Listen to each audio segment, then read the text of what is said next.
નમસ્કાર, આપ જોઈ રહ્યા છો નેશન પ્લસ ન્યૂઝ. હું છું આપની સાથે હિરલ પંડ્યા. પંચમહાલ જિલ્લામાં મેઘરાજાએ સતત બીજા દિવસે પણ રૌદ્ર સ્વરૂપ ધારણ કર્યું છે. જાંબુઘોડા, હાલોલ, કાલોલ અને ઘોગંબા સહિતના તાલુકાઓમાં અવિરત ધોધમાર વરસાદ વરસી રહ્યો છે. પંચમહાલ જિલ્લામાં આકાશી આફત જેવા વરસી રહેલા વરસાદના કારણે જનજીવન ભારે પ્રભાવિત થયું છે. જાંબુઘોડામાં 5.5 ઇંચ આકાશી આફત વરસ્યા બાદ કાલોલમાં પણ 2.5 ઇંચ વરસાદથી નીચાણવાળા વિસ્તારો પાણીમાં ગરકાવ થઈ ગયા હતા. આ તરફ હાલોલ શહેરમાં 3 ઇંચ જેટલો વરસાદ નોંધાતા કસ્બા વિસ્તારમાં ઘૂંટણસમાં પાણી ભરાઈ જતા સ્થાનિકો મુશ્કેલીમાં મુકાયા હતા. જો કે ઘોગંબા પંથકમાં 2 ઇંચ વરસાદ વરસતા ખેતરોને નવું જીવન મળ્યું છે અને ખેડૂતોમાં આનંદની લહેર જોવા મળી રહી છે.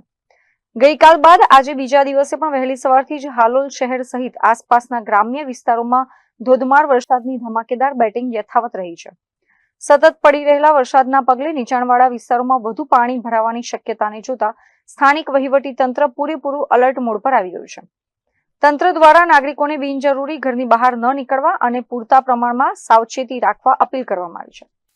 Kiran Gohil, nation plus news, Panchmahal. સમાચારોના સતત અપડેટ મેળવવા માટે અમારી નેશન પ્લસ ન્યૂઝની યુટ્યુબ ચેનલને સબસ્ક્રાઇબ કરો, બેલ આઇકન દબાવો અને જોડાયેલા રહો ફેસબુક, ઇન્સ્ટાગ્રામ અને ટ્વિટર પર.